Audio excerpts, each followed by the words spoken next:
vida sobrenatural de William Marion Branham. Only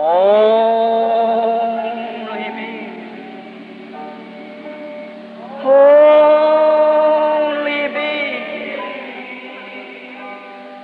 All things are possible.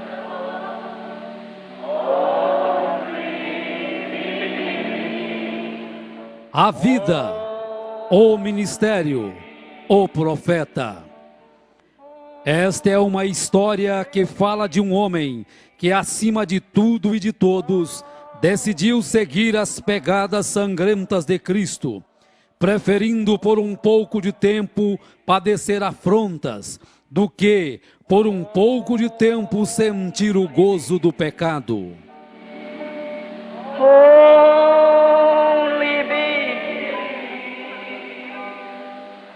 All things are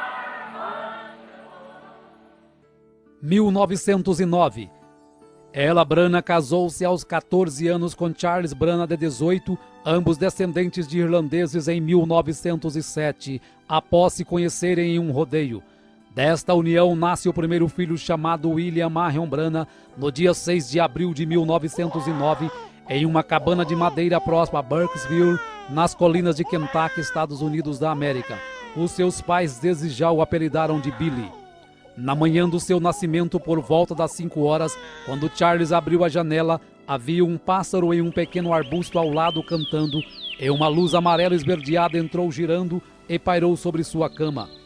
A sua avó e 2 vizinhas que tinham feito o parto não souberam responder para sua mãe o que era aquilo. Pensaram ser algum reflexo da luz do sol em um espelho, mas logo depois de procurarem, detectaram que não tinha o espelho ali. Pelo trabalho frequente de lenhador, Charles era obrigado a estar longe de sua esposa e filho durante a semana. Naquele outubro de 1909, um temporal o encurralou em um acampamento longe de casa. Ela, 4 meses grávida de seu segundo filho, preocupava-se enquanto seu suprimento ia se acabando. Vários dias após a tempestade passar, um senhor que era vizinho percebeu que já não estava mais saindo fumaça da cabana dos Branhams. Então resolveu ver o que havia acontecido. Ele bateu, mas não teve resposta. Quando ele tentou abrir a porta, percebeu que estava trancada por dentro. Com muito esforço, conseguiu forçar a abertura da porta. O que ele encontrou no interior o fez estremecer. Ela e seu bebê estavam amontoados na cama, quase mortos de frio e fome. Apressadamente o vizinho agarrou o machado e foi até a floresta. Voltando com suficiente lenha para aquecer a cabana, sem encontrar comida, foi até sua casa e retornou com o máximo de mantimentos que podia carregar. E isto foi o que os manteve vivos até a chegada de Charles. 1910. Em março de 1910, Charles e Ella Branham tiveram seu segundo filho, Edward Branham. 1911. No início de 1911, Ella Branham deu à luz ao seu terceiro filho, que se chamou Henry Branham. No outono deste ano, Charles estava numa festa quando houve uma briga. Um robusto valentão chamado William Yarbrough derrubou um amigo de Charles no piso, pulou sobre ele, puxou sua faca e estava prestes a cravá-la em seu coração, quando Charles com uma faca lhe perfura o peito e o deixa sangrando, porém ainda vivo. E assim, no espaço de uma tarde, Charles Branham desapareceu, deixando sua esposa sozinha na mata para defender-se por si própria e a seus 3 bebês. Billy tinha 2 anos e meio, Edward tinha 1 ano e meio e Henry tinha apenas 6 meses. Nesta idade de 17 anos, Ella Branham percebeu que Charles havia deixado uma parte dele mesmo com ela. Ela estava grávida novamente. 1912. Na primavera de 1912, quando Billy estava com um pouco mais de 3 anos, a sua primeira visão aconteceu. Ele estava bem atrás de sua casa brincando com seu irmão mais novo, Edward. Quando ele percebeu que havia um pássaro de peito ruivo cantando em uma árvore ali perto, ele deu um passo à frente e o pássaro voou, e de onde o pássaro estava veio um som como um vento agitando as folhas. Então uma voz estrondou da árvore, uma voz humana muito clara, a qual disse: Você viverá perto de uma cidade chamada New Albany. Billy, assustado, correu e contou para sua mãe e perguntou onde era este lugar. E sua mãe logo respondeu que era uma cidade indiana, cerca de 160 quilômetros de onde moravam. Porém, sua mãe não acreditou naquela história. Várias semanas depois, chega uma carta de Charles dizendo que ele havia encontrado trabalho fixo numa cidade chamada Utica, em Indiana, e que esta cidade se localizava a 16 quilômetros a nordeste de... Ela Branagh parou repentinamente e olhou com espanto a seu filho com 3 anos de idade. Como poderia ser isto? Rapidamente Billy pergunta: Onde, mamãe? Onde é Utica? Ela disse lentamente: Billy, nós vamos morar a 16 quilômetros a nordeste de New Albany, Indiana. Em maio de 1912 nasce o 4º filho do casal, chamado Melvin Branagh. 1913. Na primavera de 1913, Charles consegue um emprego em Jeffersonville, Indiana, com um dono de destilaria. Apesar de receber pouco, tinha a vantagem de morar sem precisar pagar aluguel. Sua cabana situava numa colina de frente para o rio Ohio e a aproximadamente 5 quilômetros de New Albany. 1914. Em maio de 1914 nasce o 5º filho do casal, chamado Edgar Lee Branagh. 1916. Em setembro de 1916, Billy, com 7 anos, e Eduardo, com 6, começaram a estudar na escola Utica Pike, que era uma típica escola rural de uma única sala. A senhora Temple seria a professora deles por muitos anos. O primeiro uniforme de Billy foi uma improvisação de um paletó que era de Charles, e ela Branagh o costurou e fez umas calças. Nesta época, Billy começou a perceber que sua família era pobre, pois todas as crianças se vestiam melhor e comiam sanduíches, doce ou bolo para a sobremesa, enquanto ele comia somente feijão e alguns dias não comia coisa alguma. Nesta época, apesar de gostar muito de pescar com seus colegas, Billy foi forçado a deixar a pesca e participar do plano de seu pai de fabricar uísque escondido, pois naquele estado não era permitido o consumo de bebida alcoólica. Charles então fabricava escondido e vendia para alguns vizinhos sedentos de bebida. Numa tarde, quando Billy foi buscar água para seu pai fabricar o uísque, parou no meio do caminho para descansar à sombra de uma grande e prateada árvore de álamo. Lágrimas escorridas misturadas com poeira estavam estampadas em seu rosto quando algo aconteceu. Aparentemente parecia ser apenas o barulho do vento soprando entre as folhas da árvore. Olhou para cima e as folhas não estavam em movimento. Tampouco havia sequer sinal de vento. Levantou-se, caminhou uma pequena distância, olhou novamente para cima. Então ouviu aquele ruído novamente e notou que bem no meio da árvore havia um redemoinho do tamanho de um barril agitando seus galhos, e o vento parecia estar soprando sobre as folhas de um lugar específico da árvore. E o barulho já estava bem mais forte. De repente, em meio deste redemoinho, uma voz estrondou da árvore, uma profunda e audível voz dizendo: Nunca fumes, nem bebas, nem de maneira alguma corrompa o seu corpo, porque tem uma obra para ti quando tiveres maior idade. Saiu correndo e contou para seus pais, e disse que nunca mais passaria por aquela árvore novamente, e ele nunca mais passou. 2 semanas mais tarde, Billy e Eduardo estavam brincando e subitamente ele sentiu algo estranho vir sobre ele. Então ele parou e sentou-se ao lado de uma árvore à margem do rio Ohio.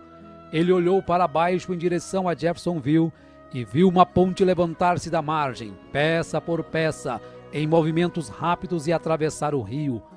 Viu também que durante sua construção, parte da ponte caía, causando a morte de 16 homens, desaparecendo nas águas escuras. Novamente, quando ele conta a história para sua família, ninguém acredita, a não ser sua mãe, que começa a ligar os fatos desde o seu nascimento. 1917. 1917 foi um difícil ano para Billy na escola. Muito pobre, sem condições de uniforme digno, sem sapatos para usar. Um dia a professora ficou curiosa em saber por que Billy insistia em usar um casaco em um dia tão quente. Como ele não estava com camisa por baixo, disse que estava com frio. Então ela pediu que ele se sentasse próximo à lareira para aquecer, pois só podia estar doente. Gotas de suor formaram em sua fronte e escorriam por sua face, mas ele não contou o segredo para evitar risadinhas que já estavam sendo frequentes acerca de suas vestimentas. 1923. Em maio de 1923, nasce o 8º filho do casal Branagh, chamado Howard Branagh, que se junta a Charles Jr. de 4 anos, Jesse de 7, Edgar de 9, Melvin de 11, Henry de 12, Eduardo de 13 e Billy com 14. Nesta época, Billy fazia armadilhas para apanhar animais e ajudar a colocar comida em casa, pois para seu pai estava difícil sustentar 8 filhos, principalmente no inverno. Os Branaghs tinham uma má reputação nos arredores de Jeffersonville, por isso Billy frequentemente era evitado pelas pessoas. E ele sabia que era porque seu pai e seus tios eram uma turma desagradável de fumantes, mascadores de fumo, que jogavam, bebiam e fabricavam bebidas alcoólicas clandestinamente. Neste ano, Billy foi tentado a beber, sendo forçado por seu pai e um amigo. Quando Billy não aceita, seu pai o chama de marica. Billy, enfurecido, pegou a garrafa para colocar na boca, quando aquele redemoinho começou a soprar, o fazendo lembrar daquela grande voz. Então jogou a garrafa no chão e saiu correndo e chorando. Na primavera de 1923, Billy caminhava com uma garota para a escola. No caminho de volta para sua cabana, 5 garotos o ameaçaram por estar caminhando com aquela garota e bateram em Billy até quase o deixar inconsciente. Billy foi direto para casa, pegou um rifle Winchester calibre 22, carregou com 16 balas, e então foi para um ponto da estrada onde ele sabia que os garotos passariam. Dando passos detrás do arbusto, Billy barrou o caminho deles com seu rifle apontado e engatilhado. Ele disse calmamente: "Qual de vocês quer morrer primeiro?" Os 5 garotos ficaram pálidos e gritaram em terror. Billy disse: "Não choraminguem, porque todos vocês vão morrer um por um." Ele puxou o gatilho, a bala não disparou. Rapidamente Billy empurrou o ferrolho e forçou uma outra armação na câmara. E também falhou. Nesta hora, os 5 garotos já estavam gritando e correndo e pulando atrás de árvores. Billy, com toda a intenção de matá-los, manteve-se puxando o gatilho tão rápido quanto podia fazer a ação, mas cada bala falhou. Os 5 garotos tinham ido longe. Espalhadas no chão ao lado de Billy estavam 16 balas. Ele as pegou, as colocou de volta na arma. Então apontou seu rifle para uma árvore e começou a puxar o gatilho. Desta vez cada uma disparou. Billy permaneceu no meio da estrada fervendo com raiva enquanto lágrimas corriam em sua bochecha inchada. No verão daquele ano, quando terminaram as aulas, Billy foi embora para casa para nunca mais voltar à escola. Numa tarde de outono de 1923, Billy estava caminhando para casa com seu primo Jim Poole, com o qual havia caçado alguns pássaros. De repente, um rifle de Jimmy disparou acidentalmente, explodindo nas pernas de Billy a queima-roupa. Então Billy caiu prostrado, gritando de dor. Jimmy caiu de joelhos e sussurrou: "Eu sinto muito, Billy." Então ele deu uma boa olhada nas pernas de seu amigo. Jimmy palideceu e disse: "Billy, não se mova, eu irei buscar ajuda." "Não, não me deixe!" Billy gritou, porém Jimmy já estava correndo como um coelho. Quando Billy olhou para suas pernas, ele ficou horrorizado ao ver que elas estavam quase partidas ao meio. Ele baixou sua cabeça para trás e tremeu de medo. Então clamou: "Deus, tenha misericórdia de mim!" Rapidamente, Jimmy estava de volta com um vizinho, o qual levou Billy ao hospital memorial do município de Clark. Billy gritava em agonia enquanto as enfermeiras cortavam grandes pedaços de carne com tesouras e limpavam a abertura ferida o melhor que podiam. Se Billy perdesse muito sangue, poderia ser fatal. Após a cirurgia, Billy dormiu por 8 horas sob anestesia. Neste intervalo, algo aconteceu. como um sonho, porém mais vívido do que um sonho. E nesta consciência ele percebeu que estava caindo através de pequenas nuvens em uma eternidade escura, afundando, afundando. Então, debilmente, já muito fraco, ele ouviu ruídos e gemidos. Assim que caía, o som aumentava até que estivesse todo ao redor dele. Gemidos e gruídos. Agora faces apareciam na escuridão, faces de mulheres, faces horrorosas com gangrenas de cor esverdeadas ao redor de seus olhos e bocas torcidas, gemendo. Billy clamou: ó Deus, tenha misericórdia de mim, tenha misericórdia. Se tu somente me permitires voltar e viver, eu prometo a ti que serei um bom garoto. E num instante ele estava de volta no quarto do hospital. Após 7 meses, as pernas de Billy não haviam melhorado. Então, na primavera de 1924, novamente é operado para retirar restos e chumbos que haviam ficado em sua perna, e desta vez a cirurgia foi um sucesso. Foi neste ano, numa de suas saídas para a floresta, que Billy descobriu a caverna de Greens Mill, onde ele se encontraria com Deus no futuro. 1926. Em meados de 1926, Billy conhece uma garota e, pensando ser diferente das outras, marca um encontro e saem para dar uma volta de carro. Parou em uma lanchonete para comprar sanduíches e, quando ele volta, encontra a garota fumando, a qual ele pensava ser uma boa moça e alguém cuja companhia seria mais apta a desfrutar. Para ele isso foi um choque. Ela o convida a fumar, porém quando ele não aceita, ela o chama de marica. Por isso ele pega o cigarro para fumar e o redemoinho novamente o impede de praticar aquilo que Deus o havia ordenado para não fazer. Nesta mesma época, quando caminhava com seu primo Jimmy, uma cigana o chama e diz que há uma luz que o segue. E explica que aquela luz é porque ele havia nascido sob um sinal muito profundo para uma chamada divina. Tais experiências permitiam que Billy soubesse que sua vida diferia das dos outros rapazes de mais formas do que apenas pobreza. 1927. Em agosto de 1927, nasce o 9º filho do casal, chamado James Branagh. Como sempre, Billy encontrou sua maior paz vagando pela floresta com seu cachorro Fritz do que saindo com garotas ou amigos. Um dia o Sr. Short, um xerife assistente local, envenenou a comida de Fritz. Billy ficou furioso. Charles o alcançou indo em direção ao posto policial com um rifle na mão, dizendo: "Eu vou matá-lo, papai." Charles tomou o rifle e o manteve longe dele. Billy retornou onde estava enterrado seu cachorro. Ajoelhou-se, tirou seu chapéu e disse que um dia mataria o xerife por tê-lo envenenado. Agora que seu melhor amigo se tinha ido, Billy sentiu a necessidade de uma mudança em sua vida mais do que nunca. Mais tarde, naquele outono, conheceu um homem chamado Francisco que estava saindo para o oeste, a Phoenix, no Arizona. Quando o Sr. Francisco o convidou para ir com ele, Billy agarrou a oferta tão logo estivessem prontos para partir. Billy disse à sua mãe que ele iria acampar por 1 ou 2 semanas. Daquela maneira ele poderia deixar a cidade sem que ela tentasse falar com ele para impedi-lo. Quando ele chegasse no Arizona, lhe escreveria uma carta e explicaria.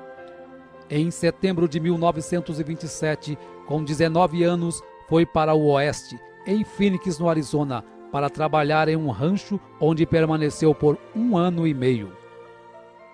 1929. No fundo de seu coração ele sentia que estava fugindo de Deus, pois estava sempre sentindo a sensação como se alguém caminhasse ao seu lado, tratando de dizer-lhe algo, especialmente quando estava a sós. Um dia recebeu uma carta de sua mãe avisando que seu irmão Eduardo estava muito doente, porém Billy não levou isto muito a sério. Após alguns dias, Billy recebe o telegrama que seu irmão Eduardo havia morrido na noite anterior. A notícia o atordoou. Então olhou através do amarelo e queimado sol da pradaria, e lágrimas corriam pelo seu rosto. Ele lembrou em quão difícil a vida tinha sido para os 2 garotos, indo à escola sem roupas suficientes para vestir, sem livros escolares, papéis ou canetas, e às vezes sem comida para comer. Oh, se ele pudesse somente voltar e viver isto novamente! Porém, Eduardo tinha-se ido. Billy desejou saber se Eduardo estava pronto para encontrar-se com Deus. Então o pensamento o afetou. E quanto a ele mesmo? Estava ele pronto para encontrar-se com Deus? Billy voltou a Jeffersonville para o funeral. No encerramento de seu sermão, o reverendo McKinney pergunta se tem alguém que quer aceitar a Cristo naquela hora. Billy firmou-se em seu assento para não se levantar. Algo estranho estava puxando seu coração. O que quer que isto fosse, estava fazendo ele se sentir miserável. Após o funeral, Billy permaneceu em Indiana. Logo ele conseguiu um trabalho em uma companhia de serviço público de Indiana.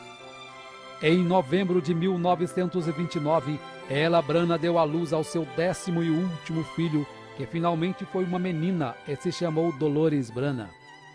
Nesta época, Billy recebeu uma proposta extra de emprego, desta vez de ser guarda florestal do estado de Indiana. Agarrando a proposta de imediato, pois ele ajudava no sustento da família Branham com 11 pessoas em casa. Um dia, ao ser escalado para patrulhar o Parque Estadual de Henryville, dentro do ônibus, uma mulher astróloga diz quem ele era, o dia em que ele havia nascido, e que havia nascido sob um sinal como um dom para a humanidade. Termina dizendo que ele havia nascido para o Oeste. 1930.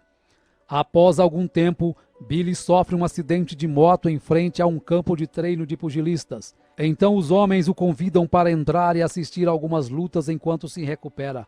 A partir de então começa a tomar gosto pelo boxe e inicia os treinamentos com George Smith, que era então conhecido por 6 segundos, por derrotar um adversário no ringue em 6 segundos.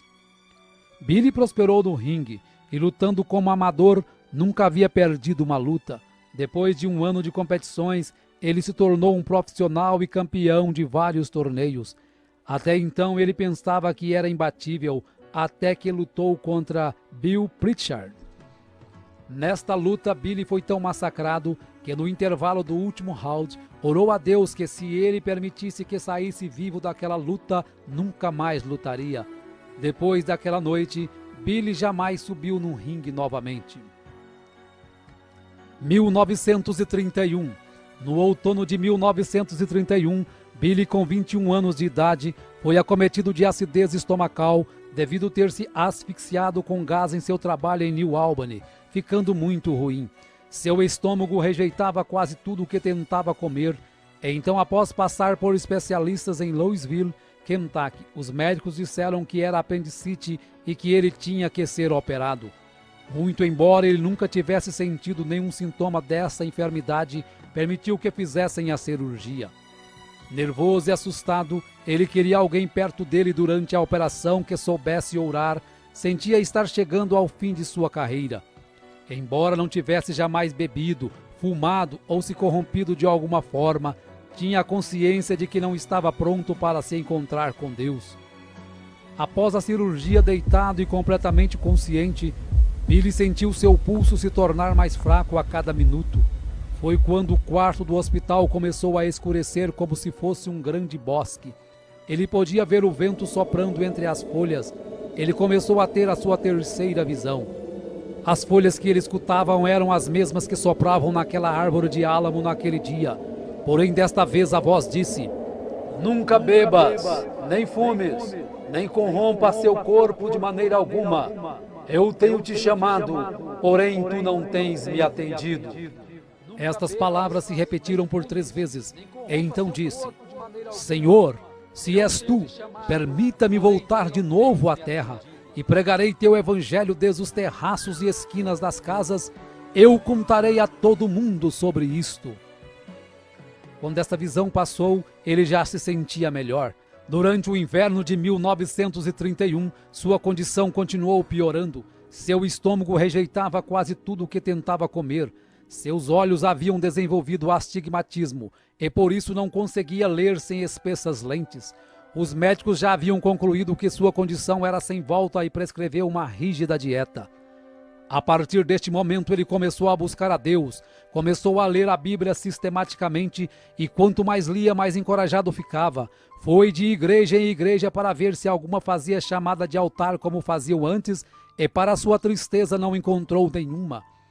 Uma noite sentiu tanta necessidade de Deus e de uma experiência real que foi a um velho celeiro detrás da casa para orar. Logo se colocou de joelho naquela terra fria e úmida e começou a falar com Deus como se estivesse falando com qualquer pessoa. De repente apareceu uma luz âmbar brilhante na cabana e formou uma cruz. E a voz que a cruz falava ele não podia entender. E então logo aquilo se foi. Orou novamente. Senhor, se és tu, por favor, venha e fala-me outra vez. E logo aquilo veio novamente. Nesta época foi que sua mãe sonhou que Billy estava em uma nuvem branca pregando para todo mundo. Aquilo atingiu Billy de uma maneira muito peculiar, porque sua mãe quase nunca sonhava. 1932. No outono de 1932, Billy estava trabalhando na rede elétrica quando viu pela primeira vez Amelia Hope Brumbeck, uma linda moça com cabelos escuros. Então decidiu conversar com a moça. Nesta conversa, ela convidou Billy para ir à igreja que ela frequentava, a Igreja Batista Missionária em Jeffersonville, da qual o pastor era o Dr. Roy Davis. Apesar de ter ido para a igreja somente por causa de Hope, Billy desenvolveu um imenso respeito por Davis. Passado algum tempo convicto nas Escrituras, Billy pediu que Davis o batizasse da mesma maneira que os apóstolos batizaram no livro de Atos. Embora contra a doutrina da Igreja Batista, o Dr. Davis batizou Billy no nome do Senhor Jesus Cristo. Meses haviam passado e a saúde de Billy só piorava. Ao ler algumas escrituras na Bíblia, correu até a casa do Dr. Davis pedindo que ele ungisse com óleo e orasse por ele, e voltou para casa regozijando e reivindicando sua cura. Naquela noite jantou feijão, cebolas e pão de milho. Sua mãe ficou esperando que ele morresse, pois o médico havia pedido para ele não comer nada sólido. Aquela comida descia para o estômago e voltava várias vezes, mas ele voltava a engolir. E assim foram por vários dias, lutando para comer, e os sintomas continuavam. Pouco a pouco, nos próximos meses, sua condição foi melhorando, até que eventualmente ele podia comer qualquer coisa que quisesse. Seu astigmatismo também melhorou, até o ponto de não precisar mais usar óculos. Ele vibrou de alegria e sua confiança na promessa de Deus aumentou. Próximo ao Natal de 1932, William Branham, com 23 anos de idade, é ordenado como um ministro do Evangelho de Jesus Cristo pelo Dr. Roy Davis. Logo depois de seu chamado ao ministério, começou a trabalhar em New Albany no setor público de saneamento.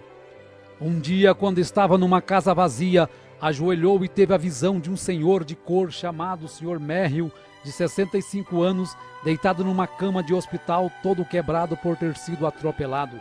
Ao contar a visão para um amigo, este o conduziu ao hospital, que estava um homem semelhante ao que Billy retratou. Chegando lá, Billy se apresentou e orou pelo homem, e de repente, milagrosamente, contra a vontade das enfermeiras e dos parentes, o Sr. Merrill se levanta e sai andando do hospital no mesmo instante, exatamente como a visão havia lhe mostrado. Numa outra visão, Billy viu uma mulher que há 17 anos não podia andar. Então Deus o encaminhou até a casa desta mulher, e quando Billy orou por ela, no mesmo momento ela se levantou de sua cama e andou. Billy foi para casa entusiasmado e contente sobre estas maravilhosas visões que estavam sendo precedidas de tais milagres. 1933. Durante 24 anos, Billy havia vagado sem objetivo algum através de sua própria solidão espiritual. Agora, pela primeira vez na sua vida, estava comendo alimento verdadeiro carregado de nutrição espiritual. No início de 1933, pregou seu primeiro sermão na Igreja Batista. Nesta época, Billy batizou sua mãe com 39 anos em nome do Senhor Jesus Cristo. Uma noite após toda a sua família estar dormindo, Billy saiu para orar e teve a visão de um homem celestial com vestes brancas. Ao contar a visão ao Dr. Davis e ao reverendo McKinney, eles aconselharam que Billy se afastasse disso, pois era obra do inimigo. Porém, Billy continuava tendo as visões e havia tomado com seriedade o novo ministério, pregava em todos os lugares que passava.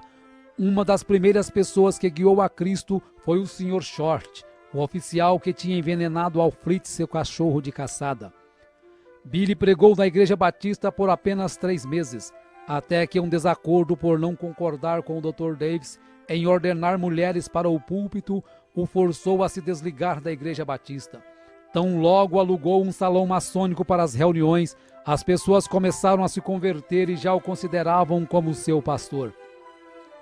Em junho de 1933, alugou uma tenda de circo para uma campanha de avivamento em Jeffersonville. No domingo antes de começar a campanha, Billy recebe as 7 visões do que aconteceria com o mundo nos próximos anos.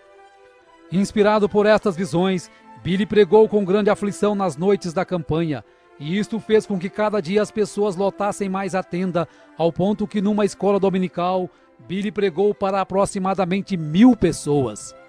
Ao terminar, fez o apelo para quem queria render sua alma a Cristo e ser batizado. Era 11 de junho de 1933. William Branham deixou a tenda rumo ao rio Ohio com mais de 1000 pessoas o seguindo. Destas, 200 pessoas para serem batizadas. Quando o irmão Branham batizava a 17ª pessoa, uma bola de fogo desceu sobre sua cabeça e dela uma voz familiar saiu. Assim como João Batista foi enviado como precursor da minha primeira vinda, tua mensagem precursará a minha segunda vinda. Margie, uma professora de escola dominical conhecida do irmão Branham, estava por ali em seu bote à margem do rio, usando apenas roupas sumárias. O irmão Branham pediu que ela se retirasse, porém ela começou a ridicularizar o batismo até quando viu a luz celestial e, num desespero, caiu de costas e bateu a cabeça, ficando demente para o resto da vida. Após a campanha, o salão maçônico alugado já não suportava mais a quantidade de pessoas que frequentavam as reuniões. Então o irmão Branham orou até que Deus mostrou para ele um terreno pantanoso na esquina da rua 8ª com a rua Penn. Em julho de 1933, os alicerces foram levantados e a pedra angular colocada, juntamente com um tambor, com moedas, lembranças, petições e a folha da Bíblia do irmão Branham em 2 Timóteo 4, de acordo com o que o anjo mandara ler. Em setembro de 1933, é finalizada a construção do tabernáculo Branham.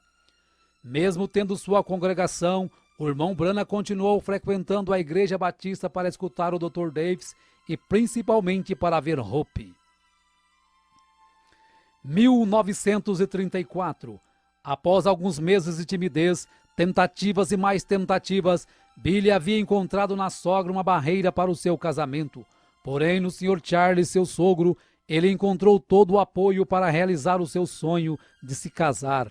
Billy e Hope, enfim, se tornaram noivos e após alguns meses se casaram no dia 22 de junho de 1934. Ele com 25 anos e ela com 21. 1935. No dia 13 de setembro de 1935, nasce o primeiro filho do casal, chamado Billy Paul. E em outubro deste mesmo ano, se cumpre a primeira das 7 visões. Mussolini invade a Etiópia. Alguns dias depois, o irmão Branham se sente atraído pelos pentecostais ao assistir um de seus cultos. 1936. Em junho de 1936, quando regressava de uma pescaria, ao atravessar o rio Mishawaka, viu uma grande multidão que se reunia para os cultos. Foi aí então o seu primeiro relacionamento com os pentecostais. Eles estavam se reunindo ali para uma convenção. Eram pessoas bem expressivas. Tudo isso era novo para ele, pois não sabia que classe de pessoas era aquela. No culto da noite se apresentou como evangelista William Branham. Quanto mais aquele povo pregava, mais ele sentia que talvez havia algo nisso. Decidiu então ficar para o culto do dia seguinte. No outro dia, ao acabar de chegar, ele é convidado para trazer a mensagem da parte da manhã. Com muita timidez começa a pregar e quando se vê está no pátio de fora com os pastores o convidando para avivamentos em vários lugares do país, pois estavam todos emocionados com sua mensagem. Ao avisar a mãe de Hope desta missão, ela o censura dizendo que são um monte de lixo e que ela não permitiria sua filha com tais pessoas. Deste modo, o irmão Branham ignora o primeiro chamado de Deus para um evangelismo a nível nacional para dar ouvidos à sua sogra.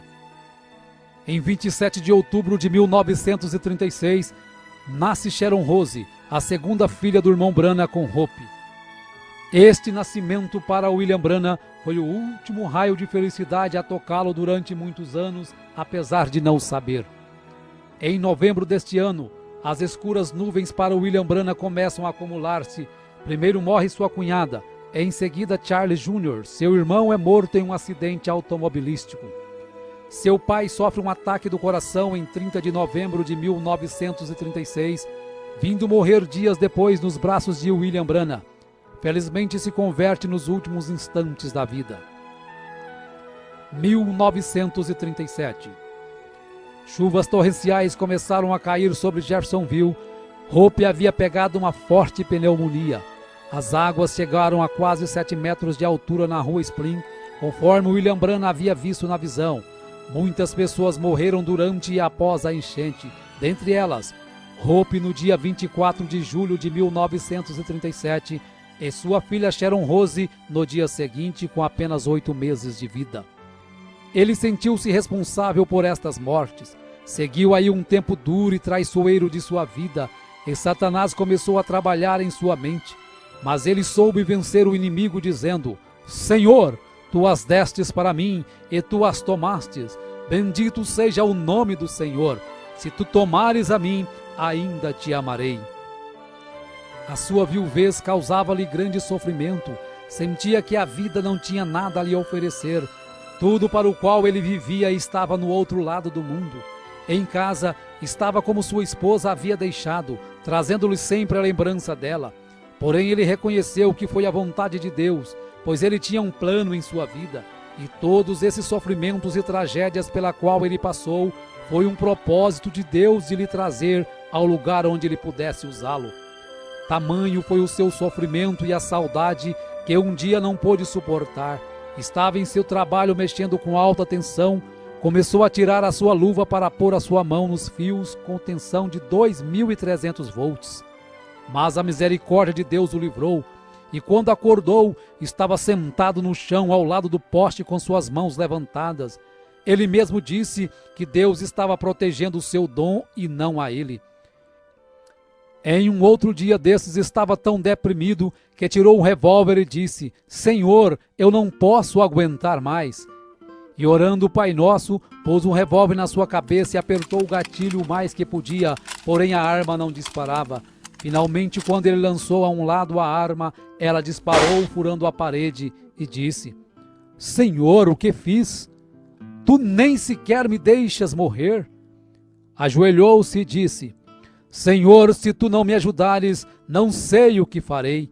Estás me partindo em pedaços.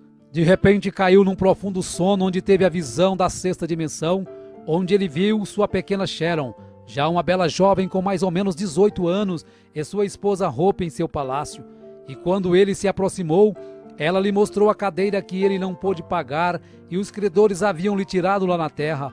Então ela disse que esta estava paga. A visão terminou quando Hope o pediu para não se preocupar, pois ela e Sharon estavam melhores do que ele. O rio Ohio efetivamente tinha medido aproximadamente 7 metros por cima da rua Spring durante a inundação de 1937. Exatamente como o anjo lhe tinha mostrado que seria, o tabernáculo Branham, o qual não estava longe, também tinha recebido um batismo. Quando as águas baixaram, todos os móveis do tabernáculo estavam virados para cima, a não ser o púlpito, que se posicionou de volta no lugar exato em que estava, na posição vertical e voltado para a congregação. A noite anterior à inundação, Billy tinha deixado sua Bíblia aberta na parte superior do púlpito. Quando ele finalmente conseguiu retornar para inspecionar o dano, descobriu que sua Bíblia estava exatamente onde a tinha deixado, ainda aberta na mesma página. Billy tomou isto como um sinal de Deus. Embora as circunstâncias externas de sua vida estavam em desordem, a palavra de Deus que ele pregava permanecia sempre fiel e estável. 1939. Em 1º de setembro de 1939, se cumpre a segunda das 7 visões que William Branham havia recebido em 1933. Adolf Hitler invade a Polônia e a partir dali viria o Holocausto dos Judeus. 1940, um ano de muitas visões e milagres. Enfatizamos apenas o caso de George Carter, uma moça de 23 anos com tuberculose que foi curada pelo irmão Branham, sendo vista antecipadamente através de uma visão. Viveu com saúde até 1954, quando diagnosticou câncer no seio. Novamente o irmão Branham ora e ela é curada, recebendo mais 44 anos de vida, morrendo em 1998 com 84 anos de idade. 1941. Durante os 5 anos após a morte de Hope, Medabloy cuidara de Billy Paul para William Branham. O irmão Branham ainda tentou fazer com que ela deixasse este serviço, pois ela estava em boa idade para se casar, e ele pensava que estava apenas ocupando seu tempo. Porém, Meda se entristeceu com este pedido e chorou durante dias, pois ela se sentiu muito bem naquele lugar e no que fazia. Após uma festa de aniversário que Meda havia feito para Billy Paul em 13 de setembro de 1941, durante uma noite, o anjo, ao acordar William Branham, o ordena a se casar com Meda no dia 23 do próximo mês, dizendo até o horário da cerimônia. William Branham e Meda Bloy se unem em matrimônio no dia 23 de outubro de 1941, conforme a ordenação do anjo. E como lua de mel, Billy, Meda e Billy Paul vão para as montanhas Hurricane, próxima à fronteira do Canadá, onde ocorre o incidente da sua perda em meio à tempestade, conforme narrado por ele na mensagem Um Guia. 1945. Mussolini tinha morrido em desgraça. Hitler havia chegado a um fim misterioso e o comunismo estava se fortalecendo como uma força política dominante. As 3 primeiras visões já haviam se cumprido. Agora William Branham se sentia mais otimista acerca de seu ministério, pois Deus cumpria cada visão que lhe dava. Foi neste ano que ocorreu o incidente do touro assassino e a cura da esposa do incrédulo Sr. Andrews. 1946. No dia 21 de março de 1946, Meda dá à luz ao seu primeiro filho, uma menina chamada Rebecca Branham. Nesta época, todos os ministros o criticavam pelos incidentes que haviam ocorrido na sua vida. O paradoxo de pregar a cura divina e perder tantos queridos de uma só vez, e acabavam por dizer que todos os milagres que seguiam as visões procediam de poderes demoníacos. Isto deixou William Branham muito deprimido e já estava começando a crer que tudo o que acontecia com ele era obra do inimigo. 7 de maio de 1946, um dia que marcaria William Branham para o resto da vida.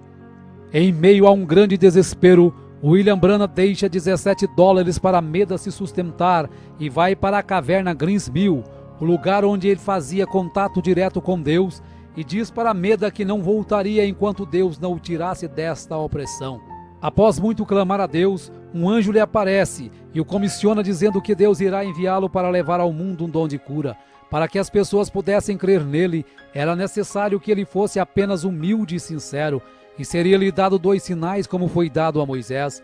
O primeiro seria que, ao pegar na mão direita do enfermo com a sua mão esquerda, poderia detectar a presença de alguma enfermidade. E o segundo seria que, por meio de uma visão, ele diria até os mais profundos pensamentos e intenções dos corações. Assim sendo, todos terão que crer. Em seguida, o anjo lhe mostra através das Escrituras que Jesus em seu ministério discernia os pensamentos e intenções dos corações e curava os enfermos. Enquanto isso, os homens religiosos chamavam isso de obra de demônios e chamavam-no de Beelzebu. Quando o anjo se foi, o irmão Branham retornou para casa convicto de seu ministério. Em um domingo, quando entrou à sua igreja, ouviu aos irmãos cantando "Somente crer". Quando sentiu a presença do anjo se aproximar, percebeu que este estava destinado a ser o seu hino tema. Passado alguns dias, William Branham procura o Dr. Roy Davis para contar acerca da sua comissão, e novamente o Dr. Davis diz que ele está apenas cansado e que foi apenas um sonho. Mesmo com a falta de incentivo, o irmão Branham estava determinado a seguir a comissão do anjo. Neste ano ele começa a exercer os sinais que a ele foi dado pelo anjo. pessoas começam a procurá-lo para serem curadas. Através do primeiro sinal, do pegar na mão direita da pessoa enferma, curas e milagres começaram a acontecer.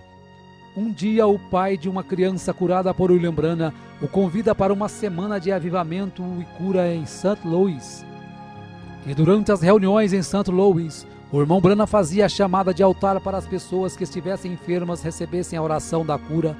No término da semana, os ministros de St. Louis estavam perplexos ao verem tantos prisioneiros serem libertos, câncer desaparecer, tuberculose sumir, surdos ouvirem, cegos verem, aleijados andarem, e por isso pediu para que o irmão Branham ficasse mais uma semana. Após 11 dias de cultos, o irmão Branham teria tocado e orado por mais de 1000 pessoas. Fisicamente o irmão Branham estava esgotado, porém realizado por ter feito o que Deus lhe pedira, se dedicar por tempo integral ao ministério. Não muito tempo depois de chegar de St. Louis, um telegrama chegou do reverendo Adams de Arkansas, o convidando para uma campanha de cura por uma semana na sua cidade. Em agosto de 1946, William Branham estava em Camden, Arkansas, em um ginásio escolar. Na primeira noite, a coluna de fogo desceu sobre o irmão Branham no ginásio, operando curas, fazendo pessoas correrem, gritarem, desmaiarem. Um fotógrafo capta o momento em que a coluna estava sobre a cabeça do irmão Branham. Após uma semana de cura, teve que sair escoltado pela polícia, pois a multidão não o permitia nem andar. Após Camden, William Branham fez uma campanha de cura de uma semana em Pine Bluff e logo depois vai a Little Rock, a capital do estado de Arkansas. Do verão até o outono de 1946, William Branham pregou através de Arkansas sem parar, sem tempo para descanso. Eram comuns reuniões acabarem às 3 horas da manhã, e após os cultos, quando o irmão Branham exausto começava a cochilar, o telefone tocava, e do outro lado da linha uma pessoa enferma precisando de oração, e mesmo a quilômetros de distância dali, o irmão Branham nunca desprezou nenhum pedido de oração, indo até o enfermo e fazendo a oração da cura. Uma campanha de 8 dias em Jonesboro reuniu o maior número de pessoas que já haviam assistido um culto com o irmão Branham. Uma estimativa feita pelo jornal calculou 28.000 pessoas. O irmão Branham faz uma declaração valente que pretendia ficar ali no púlpito até a última pessoa enferma passar pela fila de oração. O primeiro dia e noite passaram, e o irmão Branham apenas tirava algumas horas para se deitar atrás do púlpito para cochilar, e quando acordava, a fila de oração ainda estava aliada, com o próximo enfermo esperando sua vez para receber oração. William Branham tomava suas refeições do lado do púlpito, assim ele podia continuar orando pelos enfermos o dia todo. Muitos ficavam dentro do auditório dia após dia, apenas enviando alguém para trazerem sanduíches quando tinham fome. Após 8 dias e noites orando, o irmão Branham se encontrava tão exausto, tanto física quanto mentalmente, que ao se deitar não conseguia adormecer. A fila de oração continuava crescendo cada dia mais, e já estava maior do que quando começou no primeiro dia, porém ele não conseguia continuar ali nem mais uma hora. Após 3 meses de campanha, William Branham volta para casa com 9 quilos a menos. Quando chegou em casa, havia aproximadamente 200 pessoas o aguardando, pois em todas as reuniões ele deixava seu endereço, para que quando alguém precisasse de oração, viesse até Jeffersonville em sua casa. Orou por estas pessoas até 2 horas da manhã, mesmo quando tentou dormir, carros continuavam chegando à sua porta por toda a noite. 1947. Embora não recuperado totalmente de seu esgotamento, em fevereiro de 1947, longas campanhas continuaram com oração pelos enfermos, sendo registrado aproximadamente 2.500 pessoas recebendo oração por dia. Passou por Louisiana, Texas, Arizona e pela primeira vez em Los Angeles, Califórnia. Em uma destas reuniões na Califórnia, ao curar uma mulher com câncer, em seguida seu esposo manda alguns rapazes levar um cheque de $1,5 milhão para William Branham, que mesmo vivendo em meio a uma grande pobreza, decididamente o recusa, pois quem havia curado sua esposa não era ele, e sim Jesus Cristo. Em todas estas reuniões, os irmãos Jack Moore e Og Blow o acompanhavam de perto, carregando o irmão Branham praticamente inconsciente da plataforma e o levando para os hotéis.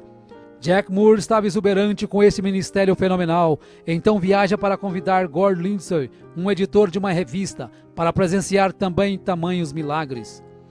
Em abril de 1947, pregou em Phoenix para pessoas que tinham como língua o espanhol. Foi a primeira vez que prega com um intérprete. Em maio de 1947, após um culto de cura, ao dividir o quarto com Billy Paul, de 11 anos, o anjo de Deus aparece ao irmão Branham numa madrugada. O irmão Branham pede permissão para que Paul o veja também. Então ele acorda Billy Paul para ver o anjo que sempre está ao lado de seu pai. Ao amanhecer, o irmão Branham olha pela janela do hotel e vê caminhões carregando cadeiras de rodas, macas e muletas acumuladas do culto de cura da noite anterior. Nesta noite, o anjo lhe repreende, dizendo que ele estaria confinando muito o dom de cura para realizar milagres. O anjo queria dizer que o irmão Branham procurava sempre realizar um milagre para levar as pessoas a crerem na cura. Na última noite de uma campanha em Calgary, enquanto o irmão Branham estava meditando, o irmão Jack Moore inicia o culto contando as dificuldades financeiras de William Branham, de como sua esposa Meda e seus filhos vivem em uma casa precária, com portas mal vedadas e sem água encanada, e de como ele não media esforços para viver em função do ministério e das pessoas necessitadas. Então ele dá uma oportunidade para os irmãos darem uma oferta de amor, que seria exclusivamente para comprar uma nova casa para o William Branham.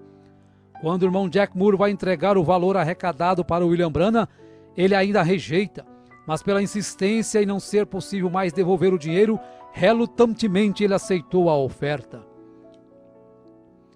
1948.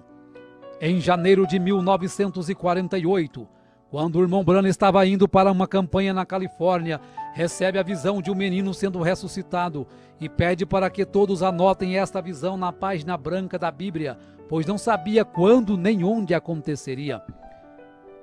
Nesta campanha ele fica conhecendo Fred Bosworth, pregador de cura divina há 40 anos, agora com 71 anos de idade, e este passa a ser o coordenador de suas campanhas. Novamente, William Branham é testado por Deus através de um cheque de $25 mil que um homem que teve sua esposa curada lhe oferecera. Porém, novamente, o irmão Branham o recusa instantaneamente e o rasga na frente do doador. A saúde do irmão Branham cada dia se agravava mais. Estava com dificuldades para dormir. Seu peso havia caído para 45 quilos. Seus olhos afundaram. Sua aparência se empalideceu. E por isso desmarcou todas as campanhas que estavam marcadas naquele ano, pois os médicos diagnosticaram que ele estava com exaustão nervosa e dependia de muitos dias de repouso. Ele começou a perceber que não podia fazer como estava fazendo, com longas filas de oração até a madrugada ou virando noites. E assim como o sogro de Moisés o aconselhou a dividir as tarefas, o irmão Branham se maravilhou ao ver na revista de Gordon Lindsay que vários homens já estavam conduzindo campanhas de cura divina através dos Estados Unidos e Canadá, tais como William Freeman, Oral Roberts, Jack Coy, Tommy Osborne.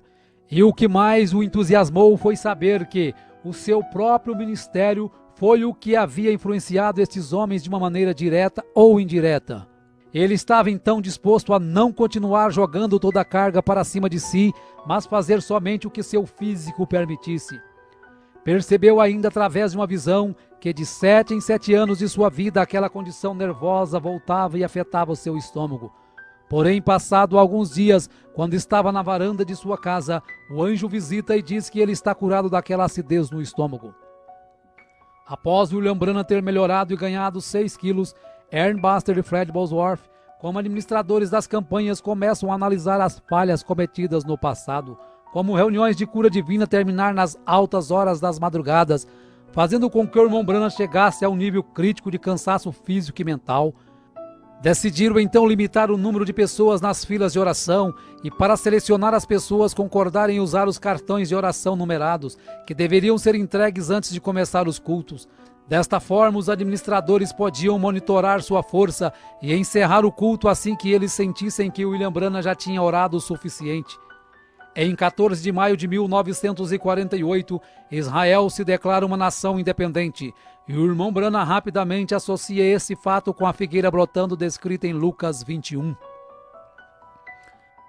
1949.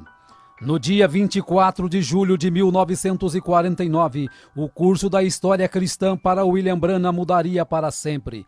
Quando estava pregando para 10.000 pessoas, ele tinha chamado a fila de oração, enquanto os oficiais reuniam 15 pessoas em ordem numérica. Quando chegou a primeira irmã para receber a oração, o irmão Branham já não fez como sempre havia feito nos cultos de cura, segurando a mão direita da pessoa enferma, mas simplesmente começou a ter visões de episódios que haviam acontecido e que aconteceriam com aquela pessoa. A partir de então, ele percebeu que o segundo sinal que o anjo havia lhe dado estava começando a entrar em evidência, que era ver até os segredos mais profundos do coração. Algumas pessoas criam na visão e outras pensavam que era telepatia ou algo arranjado. Numa campanha em Windsor, com aproximadamente 8.000 pessoas, no final da fila de oração, um jovem sem enfermidade tenta desmascarar o irmão Branham. Diz que tem tuberculose e que quer ser curado. Porém, Deus mostra a trama ao irmão Branham e ele diz que a partir daquele momento o jovem teria realmente tuberculose para o resto da vida. Isto leva o jovem ao desespero, porém já é tarde demais. Aquelas visões o enfraqueciam muito, por isso 20 visões por noite já faziam o irmão Branham tremular de fadiga. Milhares de cartas chegavam de vários lugares com pedidos de oração. Não sendo mais possível atender tantas cartas, ao ler o livro de Atos no capítulo 19 e ver que o apóstolo Paulo orava pelos lenços, ele sentiu de fazer o mesmo. Porém, como não tinha condições de comprar tantos lenços, ele cortava um grande lençol em pedaços, orava por cada um, e seus administradores, Fred Bosworth e Ernie Buster, enviava por carta de volta para cada pedido de oração, explicando na carta para o enfermo que deveria guardar seu pano orado na Bíblia na passagem de Atos 19. Não passou muito tempo quando começaram a chegar cartas com testemunho das pessoas que haviam recebido os panos orados. Uma campanha em Fort Wayne, Indiana, quando acabara de curar uma criança com pólio, a organista, ao ver isto, levantou suas mãos e gritou, enquanto sobrenaturalmente as teclas do piano continuaram sozinhas a tocar o mesmo hino. Nesta mesma noite que John Ryan, um velho homem cego, é curado, porém sua cura só é efetivada alguns dias depois, quando estava na barbearia. 1950. Em janeiro de 1950, os administradores do irmão Branham agendaram uma campanha de 17 noites em Houston, Texas. Embora muitos ministros da cidade contribuíram para as reuniões, Dr. Best, um ministro local, colocou um grande anúncio no jornal criticando o irmão Branham e a cura divina. Dr. Best queria um desafio em público para provar que cura divina não existia. Então o irmão Branham envia Fred Bosworth em seu lugar para o debate que aconteceria no Coliseu Sam Houston, no Texas. O William Branham assistiu o debate em um lugar do auditório disfarçado, e após Bosworth e Best muitos se debaterem, o anjo se aproxima do irmão Branham e fala para ele descer até a plataforma. Era 24 de janeiro de 1950 e o Dr. Best havia contratado alguns fotógrafos do estúdio Douglas para desmascarar o irmão Branham como impostor. E quando o irmão Branham começou a falar sobre o seu nascimento sobrenatural e o dom de cura que Deus havia lhe dado, aquele ralo de luz desceu e pairou sobre sua cabeça. Enquanto isso, os fotógrafos rapidamente aproveitam para fotografar o momento em que a luz estava sobre ele. No estúdio Douglas, quando foram revelar as fotos, todas estavam queimadas, exceto uma, a que tinha o halo de luz pairando sobre a cabeça do irmão Branham. Quando levaram a foto para mostrar a William Branham, humildemente ele diz que se sente muito honrado por Jesus ter permitido ser fotografado ao seu lado. Gordon Lindsay então pede uma análise do negativo da foto e George Lacer, um agente do FBI, conclui que a foto é realmente sobrenatural, sendo posteriormente publicada em várias revistas dos Estados Unidos. Na manhã seguinte ao debate, uma carta de Durban, África do Sul, chega às mãos de William Branham, o convidando para ir orar por Florence Nightingale, que se encontrava com câncer em estado terminal, pesando 22 quilos. Porém, haviam muitas campanhas antes de poder ir à África. No dia 6 de abril de 1950, William Branham, Ern Buster, Jack Moore, Gore Lindsay e Howard Branham embarcam em um avião rumo a Londres, Inglaterra, para orar pelo rei George VI. Quando desembarca, fica sabendo que Florence Nightingale estava ali também, pois ela havia ficado sabendo da sua passagem em Londres. Após orar pelo rei, foi até o lugar que estava Nightingale, orou por ela e disse que quando Deus a curasse, seria o sinal de que ele deveria ir até Durban, na África do Sul. Porém, o anjo lhe avisou também que havia uma armadilha preparada para ele nesta campanha da África. Em 14 de abril de 1950, William Branham aterrissa na Finlândia para uma campanha. Em 21 de abril, após o almoço, quando estavam descansando, percebe um acidente no qual um carro havia atropelado 2 garotos. Um havia morrido instantaneamente e o outro estava em coma no hospital. Após alguns minutos observando, estavam todos muito abalados, inclusive o irmão Branham. Sem perceber, algo começa a deixar o William Branham inquieto, e quando começa a olhar em volta, pede para que Lindsay e Murray olhem rapidamente na página branca de suas Bíblias acerca da visão que ele havia contado na América. Então começam a folhear a Bíblia e lentamente leem o que eles tinham escrito 2 anos antes. Cabelo castanho, olhos castanhos, entre 8 e 10 anos de idade, pobremente vestido em roupas estrangeiras, desfigurado devido a um acidente, uma terra com pedras sobrepostas e árvores, e percebem que é exatamente a cena que havia sido descrita na América. Então o irmão Branham se sente confiante e corajosamente desafia a todos os homens e mulheres que ali estavam, dizendo: se este garoto não viver nos próximos poucos minutos, vocês podem prender uma placa em minhas costas dizendo que eu sou um falso profeta. Se ajoelhe durante a oração, aquele pequeno garoto que outrora estava morto e desfigurado se colocava de pé em perfeito estado. Após alguns dias, cura também a outra criança que havia sido atropelada e estava em coma no hospital. Em seguida, a comitiva Branham vai até a Suécia, depois Noruega e retorna ao Texas. Após um mês no Texas, decide voltar para casa.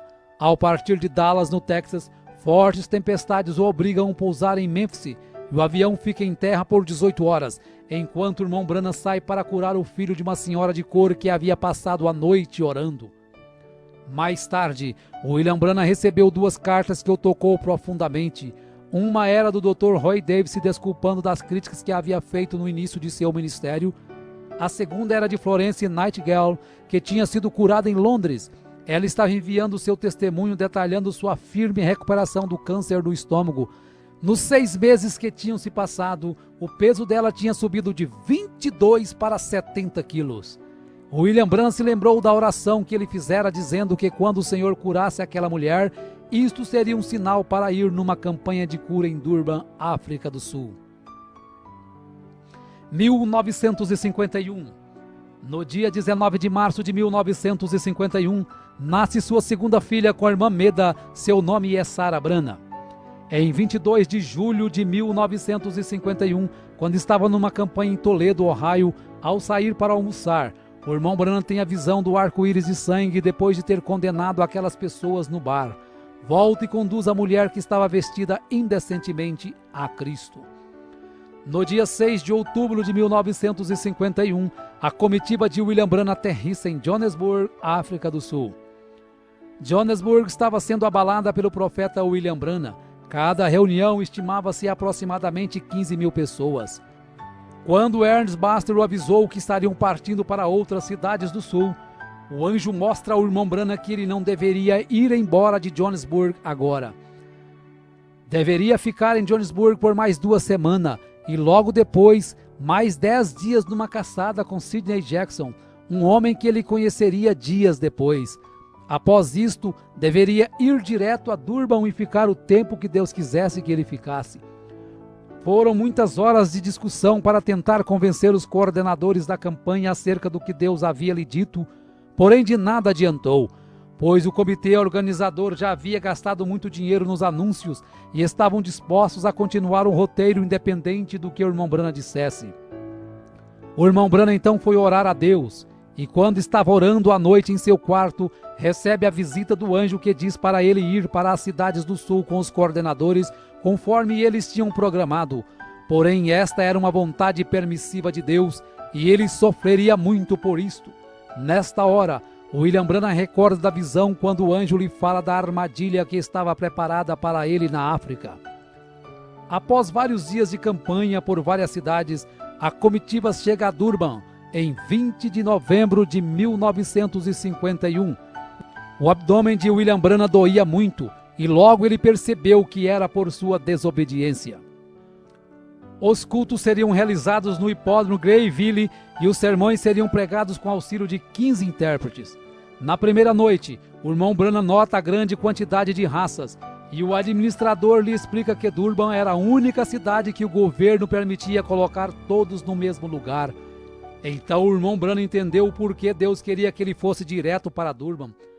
O profeta continua sentindo fortes dores no abdômen, mesmo quando estava orando e os enfermos sendo curados. Ele pedia para ser curado também, mas não era respondido, e se viu merecedor daquela rejeição pela desobediência. Em um momento chegou a ser tirado da plataforma chorando de dor. Todos os recordes de frequência estavam sendo quebrados naquelas reuniões. No culto de domingo à noite, estimou-se aproximadamente 50.000 pessoas.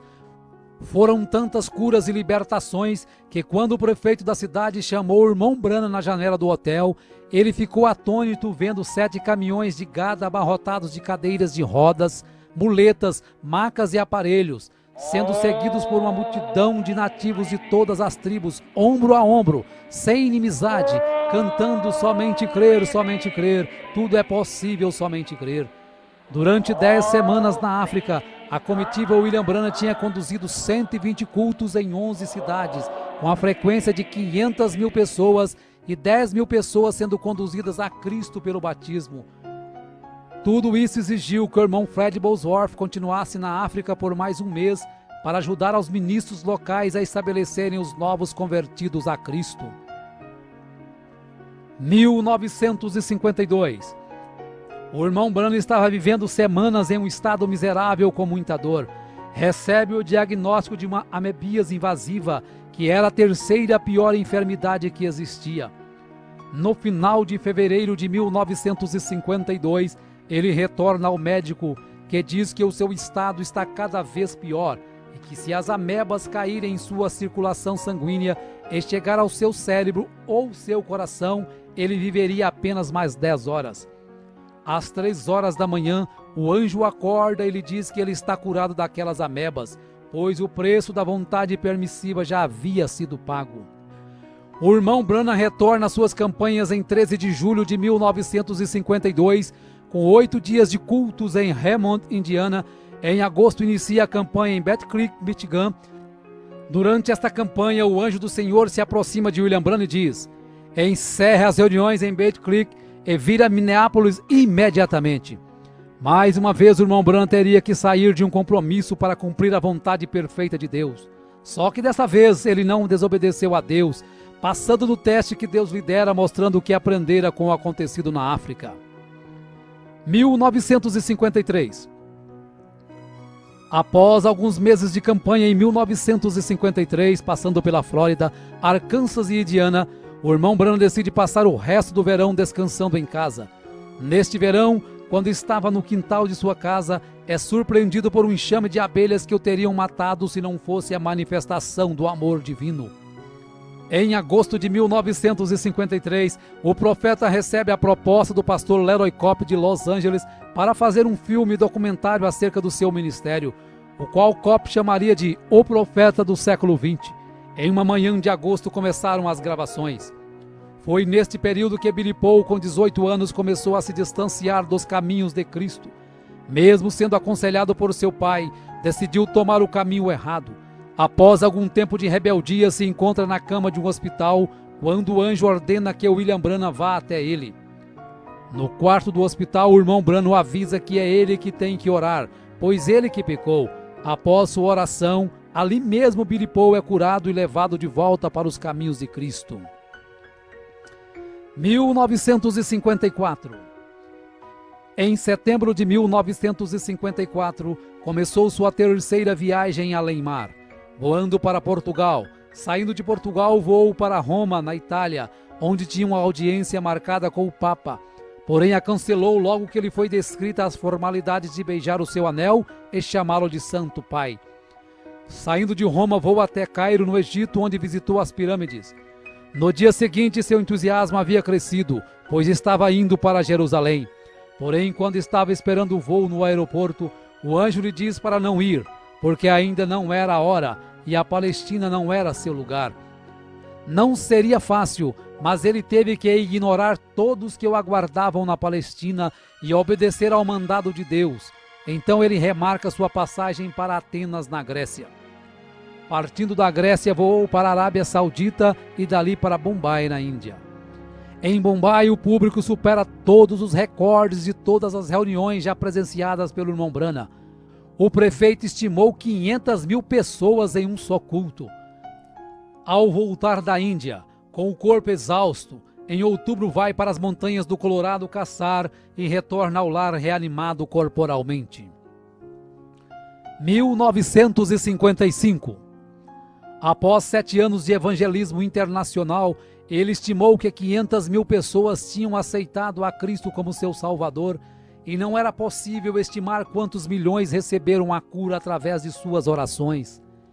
Já que suas campanhas de cura divina atraíam multidões internacionais, ele sempre pregava sermões simples, esperando minimizar as críticas e aumentar a aceitação. Sabendo que Deus estava lhe chamando para ensinar mais doutrina, em janeiro de 1955, pregou 13 vezes em 11 dias na Igreja Filadélfia de Chicago, Illinois.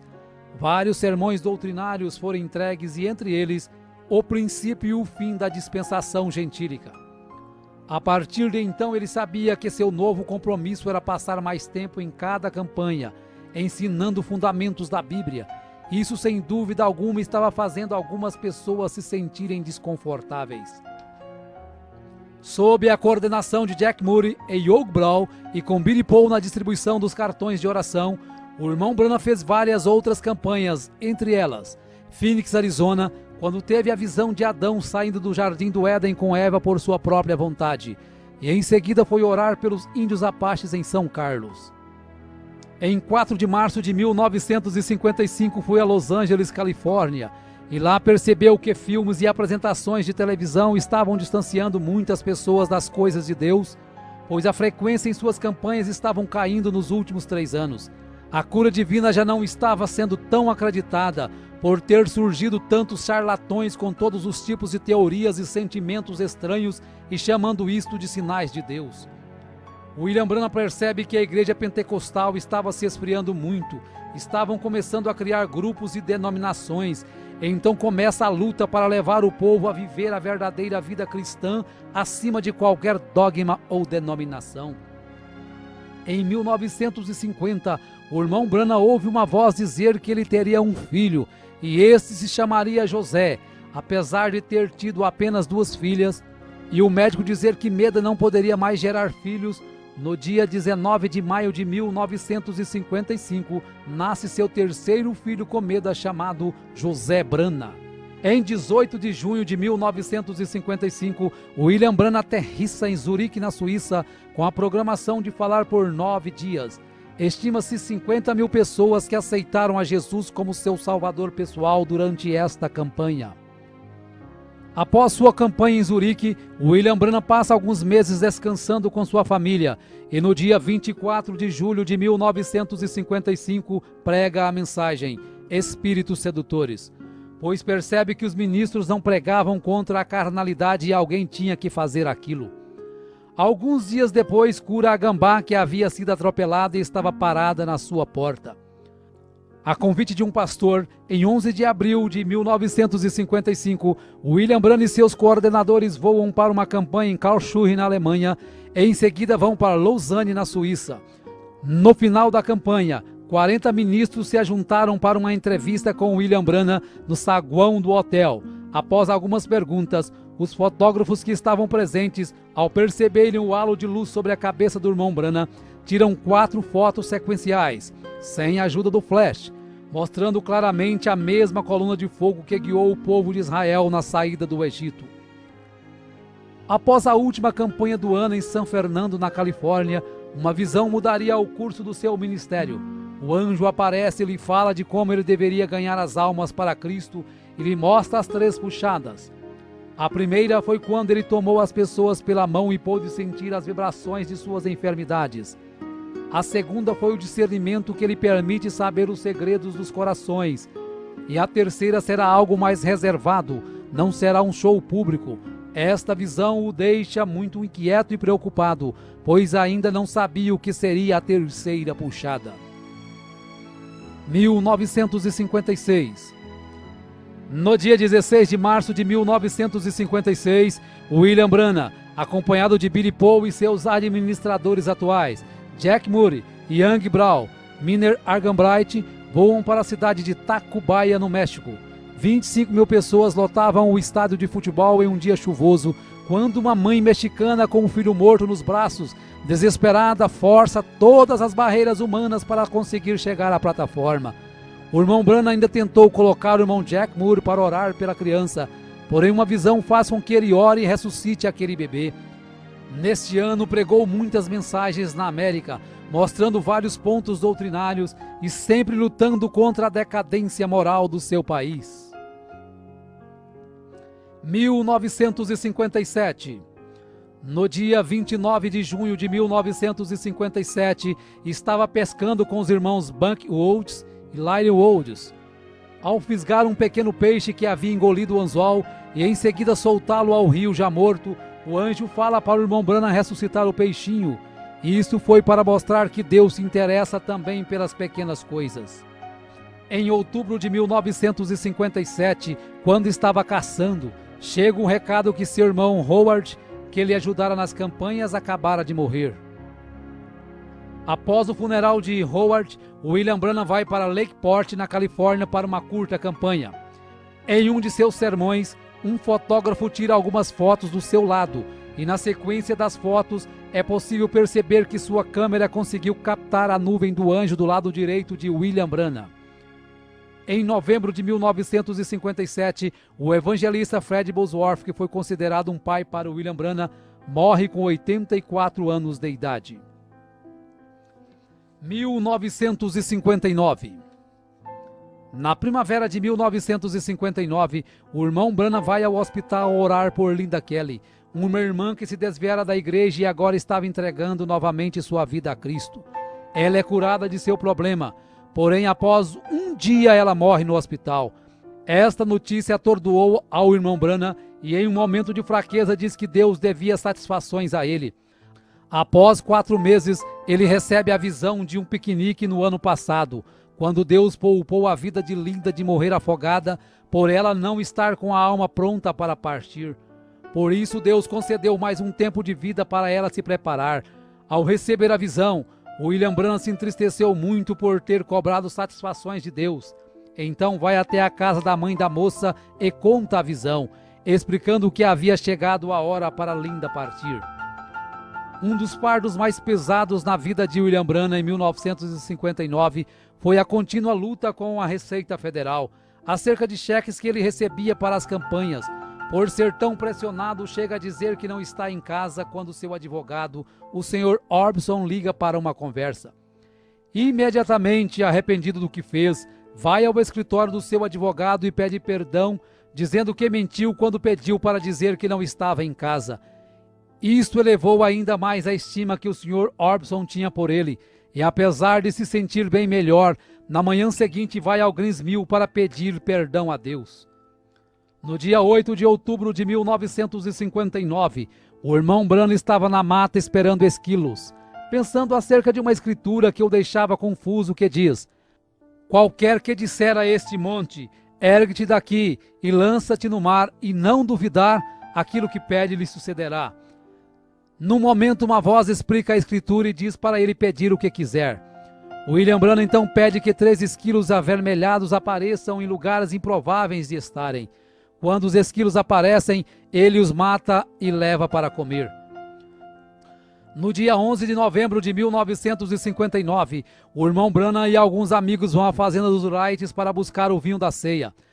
Lá encontra Hat Moser com seus filhos, seus pais e sua irmã Edith, que vivia sob uma cadeira de rodas. Ao contar a experiência dos esquilos, Hat Moser crê no que o irmão Branham disse. E nesta hora o anjo diz para o irmão Branham falar para ela pedir o que quiser, que isso será feito. Após alguns instantes, ela ignora qualquer quantia em dinheiro, ignora sua irmã na cadeira de rodas e pede a conversão de seus 2 filhos, que imediatamente se convertem a Cristo e recebem o batismo no nome do Senhor Jesus Cristo. 1960. No dia 8 de maio de 1960, às 7 horas da manhã, quando o irmão Branham ainda estava deitado, o anjo o levou a ver além da cortina do templo. No momento seguinte, ele estava numa planície e milhares de pessoas corriam em sua direção gritando: "Nosso precioso irmão!" Todos pareciam ter não mais de que 20 anos. Ele ficou confuso e o anjo lhe disse que eram seus convertidos na terra. Uma moça o abraça e quando ele diz que não a conhece, o anjo diz que esta era uma senhora de 90 anos que ele havia conduzido a Cristo na terra.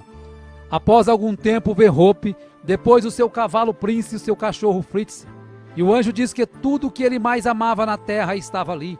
Quando fica sabendo que ele seria julgado juntamente com seu povo, se entusiasma por saber que o apóstolo Paulo também seria, e tudo que Paulo pregou ele havia pregado.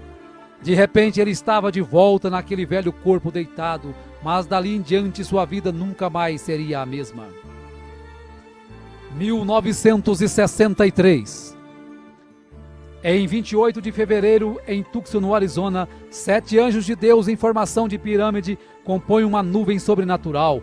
E o irmão Branham, juntamente com o irmão Fred Sotman e o irmão Gene Norman, estavam ali como 3 testemunhas.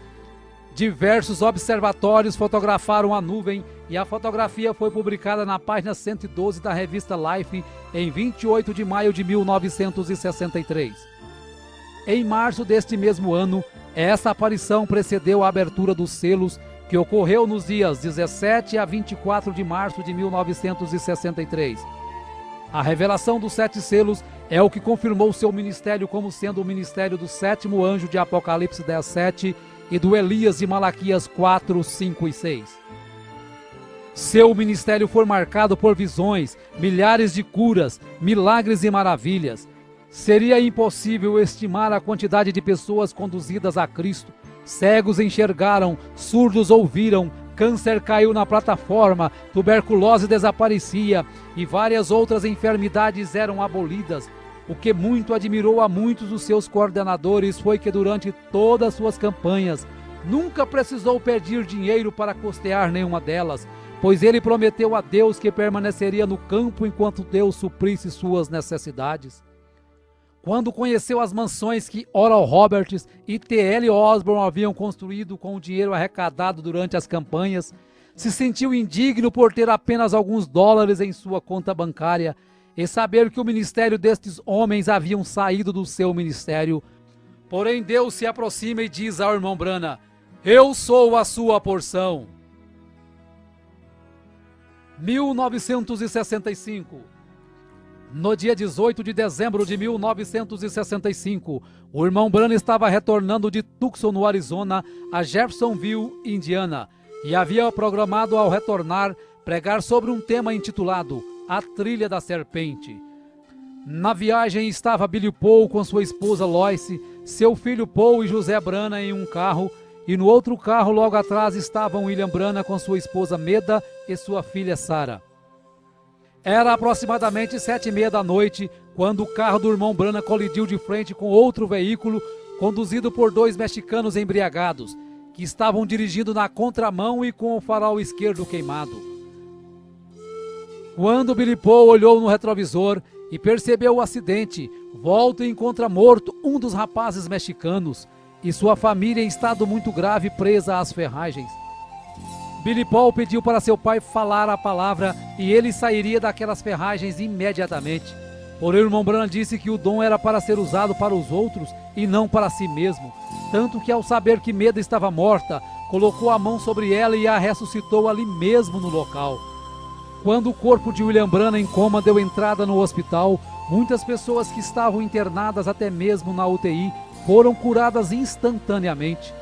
Apesar de todos os esforços, o irmão Branham veio a falecer no hospital 6 dias depois do acidente. As irmãs Meda e Sarah, com algumas fraturas, receberam alta alguns dias depois. O irmão Branham morreu aos 56 anos de idade, em 24 de dezembro de 1965, às 5 horas e 49 minutos. E como era o seu desejo, Billy Paul, juntamente com os irmãos que estavam ali no hospital na hora da notícia do seu falecimento, tiraram os chapéus e cantaram a estrofe do hino: somente crer, tudo é possível, somente crer. O irmão Branham foi sepultado alguns meses depois, em abril de 1966. Porém, sua morte não pôs fim a seu ministério, e hoje, 100 anos após o seu nascimento, nós podemos dizer que muito em breve estaremos estreitando sua mão e diremos juntos: nosso precioso irmão, obrigado pelo seu esforço, pela sua renúncia, por seu ministério. Estamos unidos hoje para estarmos juntos amanhã. 2009, 6 de abril de 2009. Ainda ressoa a voz de Deus através da mensagem do profeta William Marion Branham. Por enquanto estaremos nos reunindo e pregando esta mensagem a todos os povos e nações. Até nos encontrarmos com Jesus.